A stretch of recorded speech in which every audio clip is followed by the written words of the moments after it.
Mari jemaat sekalian, kita persiapkan hati dan pikiran kita berdoa mohon bimbingan Roh Kudus. Ya Allah Bapa, kami bersyukur atas segala kasih karunia Tuhan bagi kami. Dan di saat kami hendak mengingat kembali akan peristiwa kematian Tuhan Yesus sebagai penebus kami di atas kayu salib, kami pun akan kembali disapa dengan firman-Mu. Dan kami mohon kiranya Tuhan, kuasailah hati dan pikiran kami dengan Roh Kudus-Mu yang memampukan kami untuk dapat memahami dan menghayati firman Tuhan ini dalam keberadaan hidup kami, sehingga dalam hidup kami selalu setia untuk menjadi pengikut Tuhan Yesus dan memberitakan tentang keselamatan. Oleh sebab itu ya Tuhan, berfirman-Lah, karena kami anak-anak-Mu telah siap untuk menerangkannya. Amin. Bacaan Alkitab hari ini dari Lukas 23 ayat 26 sampai ayat 32 yang menyatakan, ketika mereka membawa Yesus, mereka menahan seorang yang bernama Simon dari Kirene, yang baru datang dari luar kota, lalu diletakkan salib itu di atas bahunya, supaya dipikulnya sambil mengikuti Yesus. Sejumlah besar orang yang mengikuti Dia, di antaranya banyak perempuan yang menangisi dan meratapi Dia. Yesus berpaling kepada mereka dan berkata, "Hai putri-putri Yerusalem, janganlah kamu menangisi aku, melainkan tangisilah dirimu sendiri dan anak-anakmu. Sebab lihat, akan tiba masanya orang berkata, berbahagialah perempuan mandul dan yang rahimnya tidak pernah melahirkan dan yang susunya tidak pernah menyusui. Maka orang akan mulai berkata kepada gunung-gunung, runtuhlah menimpa kami, dan kepada bukit-bukit timbunilah kami. Sebab jikalau orang berbuat demikian dengan kayu hidup, apakah yang akan terjadi dengan kayu kering?" Dan ada juga digiring dua orang lain, yaitu dua penjahat, untuk dihukum mati bersama-sama dengan Dia. Demikianlah pembacaan Alkitab. Saudara jemaat yang dikasihi Tuhan, pada saat ini kita semua sebagai orang percaya, sebagai umat Kristen, kita sedang kembali menghayati dan mengingat kembali peristiwa kematian Tuhan Yesus di atas kayu salib. Bahwa di saat-saat tersulit bagi Yesus, itulah satu saat di mana Dia sedang menyatakan tentang karya Allah yang terbesar bagi umat manusia. Dalam perikop pembacaan kita hari ini yang terambil dari Lukas pasal 23 ayat 26 sampai dengan 32, mengatakan dan mengangkat kisah ketika Yesus dalam perjalanan ke Bukit Kalvari, ke Bukit Golgota. Dan di dalam perjalanan Via Dolorosa, Dia mengalami banyak sekali penderitaan yang amat sangat, dan Dia pun berjumpa dengan orang-orang baik yang menghina, yang mencaci, yang membencinya, tetapi juga ada orang-orang yang mengasihaninya. Dalam pembacaan kita dikisahkan bahwa ada Simon dari Kirene yang dipaksa untuk membantu Yesus untuk memikul salibnya. Ada juga para perempuan yang menangisi dan meratapi Tuhan Yesus, melihat keadaan Yesus yang begitu menyedihkan. Namun ada hal yang sangat menarik ketika Tuhan Yesus melihat reaksi ataupun respon dari para perempuan yang sedang menangisi dan juga meratapi Yesus. Tuhan Yesus berkata, "Hai putri-putri Yerusalem, janganlah kamu menangisi aku, melainkan tangisilah dirimu sendiri dan anak-anakmu." Ini merupakan satu bentuk bagaimana Yesus tidak hanya melihat dari segi manusiawi, bahwa Tuhan Yesus mengetahui apa yang akan terjadi bagi orang-orang yang ada di Yerusalem, bahkan bagi setiap orang yang membencinya pada saat itu. Yang pertama adalah bahwa dikatakan setelah peristiwa penyaliban Tuhan Yesus, ada banyak orang yang mati kelaparan dan ekonomi mengalami kemerosotan yang sangat parah di Yerusalem. Ada juga yang kemudian menghubungkan bagaimana teriakan orang-orang pada saat Tuhan Yesus dibawa ke depan Pontius Pilatus. mereka yang berteriak dan mengatakan, biarlah darahnya ditanggungkan oleh kami dan anak-anak kami. Anak-anak Yerusalem pada satu saat harus bertanggung jawab sebagai apapun yang telah mereka perbuat, kejahatan mereka kepada Yesus. Sehingga pada masa selanjutnya dikatakan mereka menanggung segala sesuatu yang telah mereka perbuat kepada Tuhan Yesus. Itulah sebabnya di dalam pembacaan kita ayat 29, ayat 30 dan juga 31. Tuhan Yesus mengatakan bahwa pada saatnya nanti mereka yang telah membenci Yesus dan menyalibkan Yesus akan mengalami kehidupan yang sangat-sangat menderita. Itulah sebabnya Tuhan Yesus justru merasa sedih. Tuhan Yesus justru melihat betapa beratnya kehidupan umat manusia yang melakukan dosa dan pada akhirnya harus menerima hukuman dosa itu.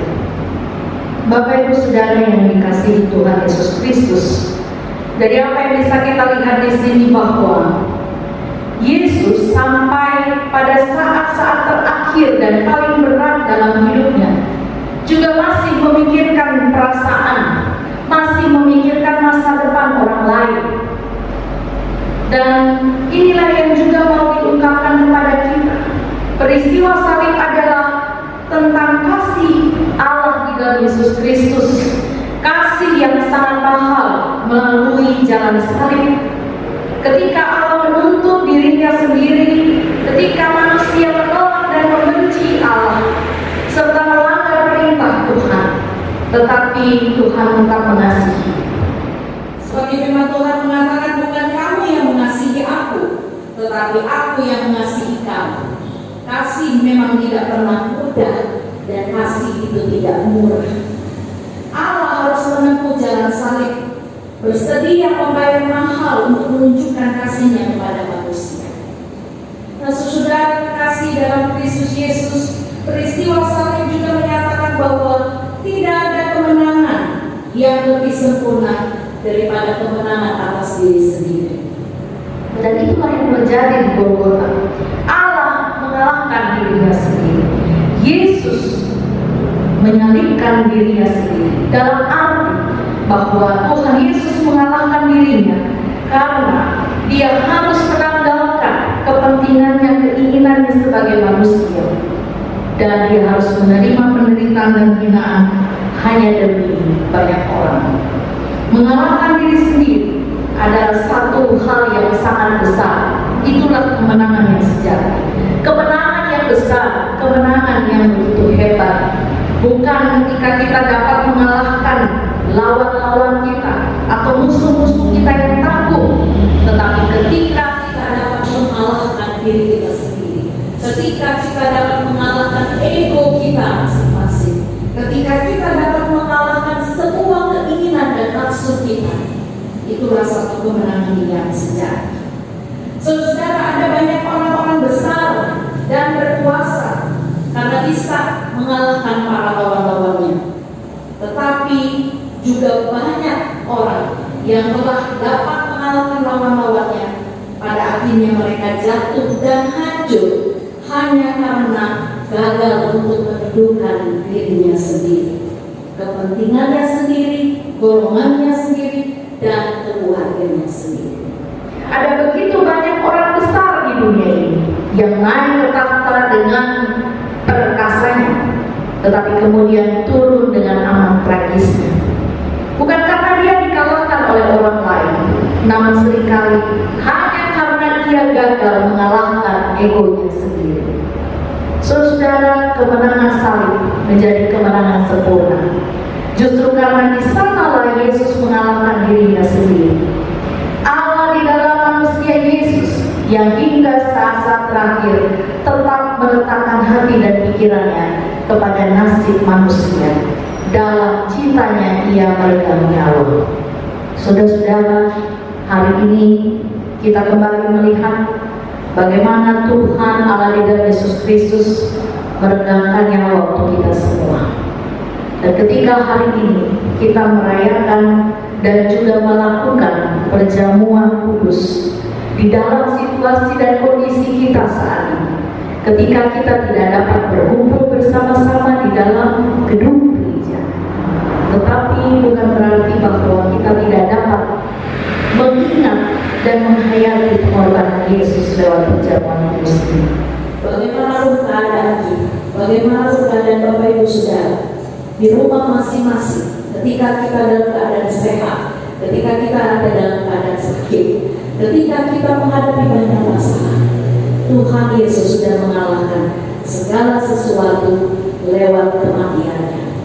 Maka biarlah kiranya kita hargai kasih Tuhan Yesus dengan pengorbanan di kayu salib, sehingga ketika kita mengambil bagian dalam perjamuan kudus di rumah kita masing-masing, tidak akan pernah mengurangi nilai pengorbanan Tuhan Yesus bagi kita.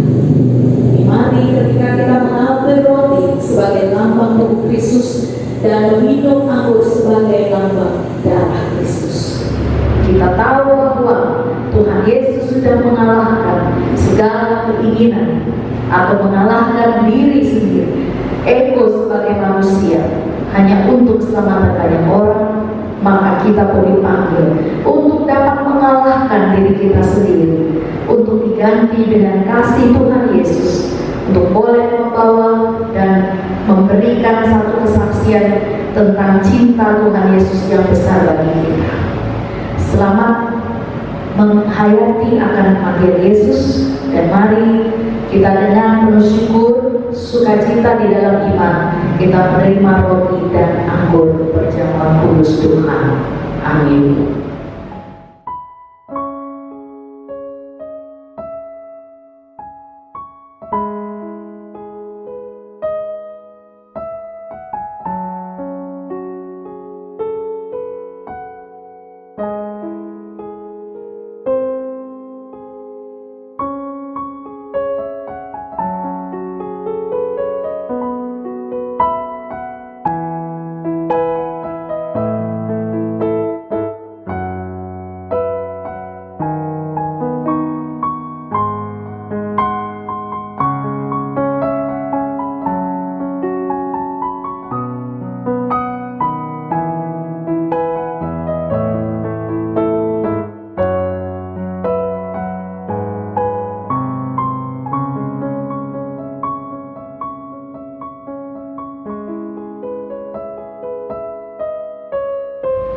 Jemaat sekalian, kini kita masuk di dalam perjamuan kudus. Dengan penetapan perjamuan kudus sebagaimana yang tertulis dalam 1 Korintus pasal 11 ayat 23 sampai 26 yang menyatakan demikian. Sebab apa yang telah kuteruskan kepadamu telah aku terima dari Tuhan, yaitu bahwa Tuhan Yesus pada malam waktu ia diserahkan mengambil roti, dan sesudah itu ia mengucap syukur atasnya. Ia memecah-mecahkannya dan berkata, inilah tubuhku yang diserahkan bagi kamu. Perbuatlah ini menjadi peringatan akan aku. Demikian juga ia mengambil cawan sesudah makan lalu berkata, cawan ini adalah perjanjian baru yang dimeteraikan oleh darahku. Perbuatlah ini setiap kali kamu meminumnya menjadi peringatan akan aku. Sebab setiap kali kamu makan roti ini dan minum cawan ini, kamu memberitakan kematian Tuhan sampai Ia datang.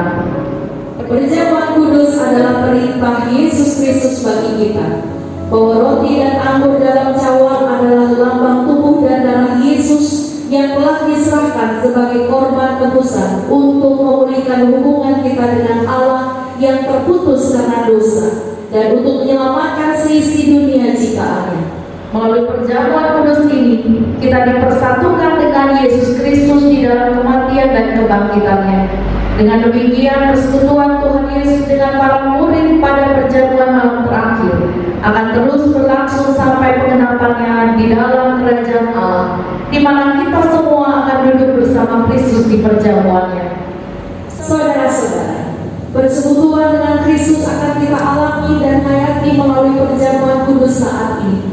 Sesungguhnya juga mau mengingatkan kita pada hidup baru yang untuknya kita telah dipanggil keluar dari kegelapan dosa kepada terang keselamatan oleh Yesus Kristus. Hidup yang dimaksud adalah hidup yang bersaksi tentang Yesus Kristus sebagai penebus dan juru selamat dunia melalui kata dan perbuatan kita. Jemaat Tuhan, mari kita berdoa. Ya Bapa Maha Kudus, Pencipta dan Raja Semesta, kami bersyukur dan memuliakan nama-Mu karena Engkau membuat dan menjadikan kami sebagai milik-Mu. Engkau juga mempersatukan kami dengan Yesus Kristus agar kami beroleh pengampunan dosa dan hidup baru yang kekal untuk memakmurkan kerajaan-Mu dan besar pengasihan-Mu di dunia ini. Engkau mengangkat semua orang yang jatuh, Engkau menegakkan semua orang yang tertutup, Engkau memulihkan hati orang yang hancur, Engkau menghibur orang berduka dan membebaskan yang tertindas, Engkau menghentikan semua badai kehidupan dan pertikaian bangsa-bangsa.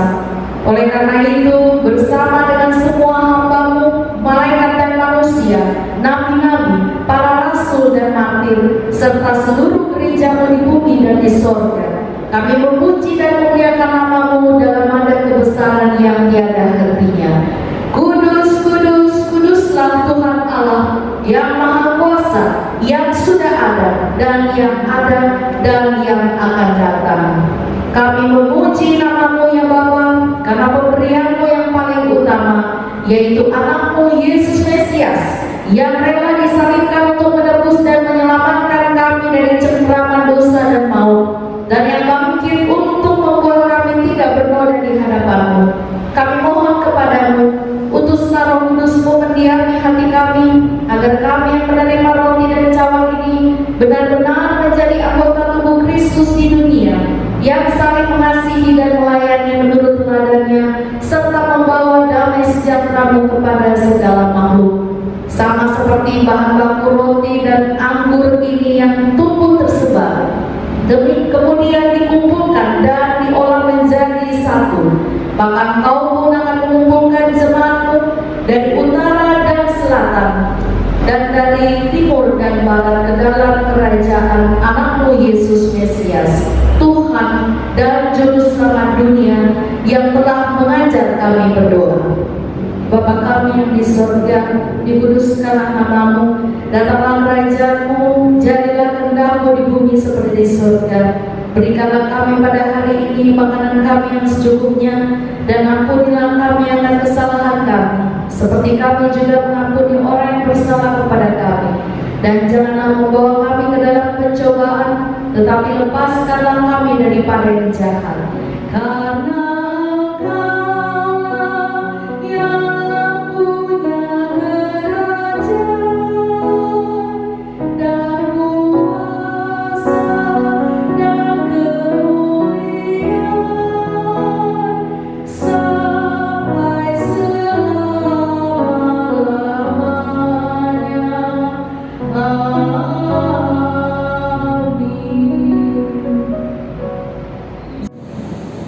Jemaat Tuhan, sebelum menerima roti dan anggur sebagai lambang tubuh dan darah Tuhan Yesus, marilah kita berdiri untuk mengaku iman menurut pengakuan iman rasuli. Dengan hati dan mulut kita berkata, Aku percaya pada Allah, Bapa yang Maha Kuasa, Khalik langit dan bumi, dan kepada Yesus Kristus anaknya yang tunggal Tuhan kita, yang dikandung daripada Roh Kudus, lahir dari anak darah Maria, yang menderita di bawah pemerintahan Pontius Pilatus, disalibkan, mati dan dikuburkan, turun ke dalam kerajaan maut. Pada hari yang ketiga, bangkit pula dari antara orang mati, naik ke surga, duduk di sebelah kanan Allah, Bapa yang Maha Kuasa, dan akan datang dari sana untuk menghakimi orang yang hidup dan yang mati.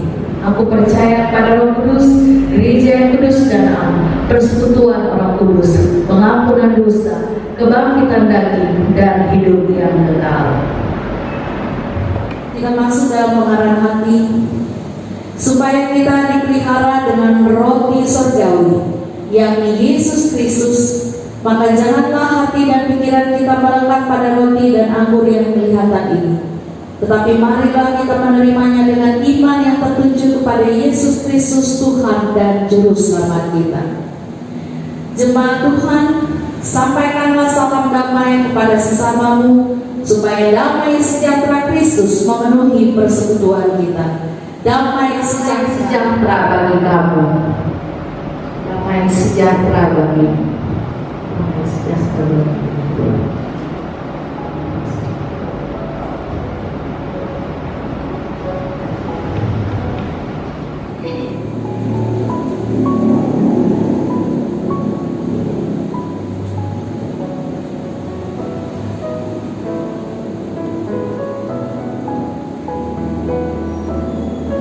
Roti yang dipecah-pecahkan ini adalah lambang tubuh Kristus. Ambillah.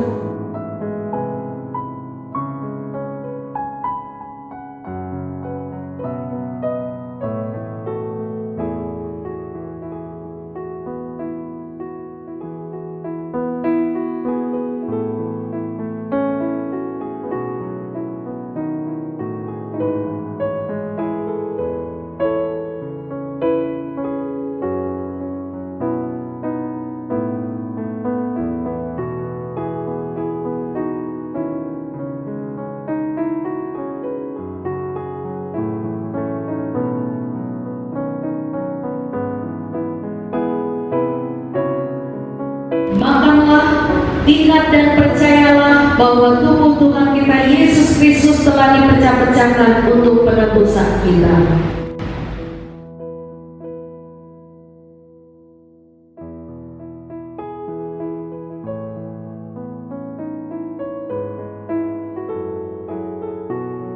Cawan yang kita pakai untuk mengucap syukur ini adalah lambang darah Kristus.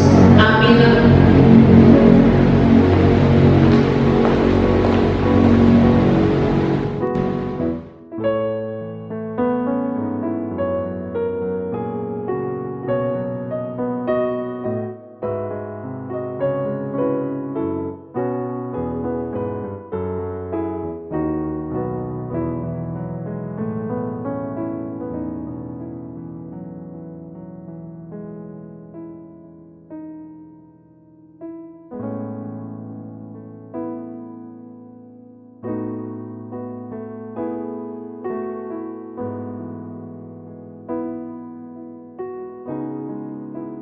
Minumlah, ingat dan percayalah bahwa darah Tuhan kita Yesus Kristus telah dipecah-pecahkan untuk penebusan kita.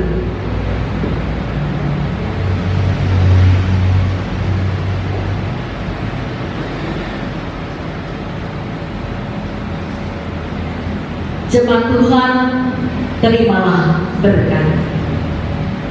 Damai sejahtera Allah yang melampaui segala akal akan memelihara hati dan pikiranmu dalam Kristus Yesus.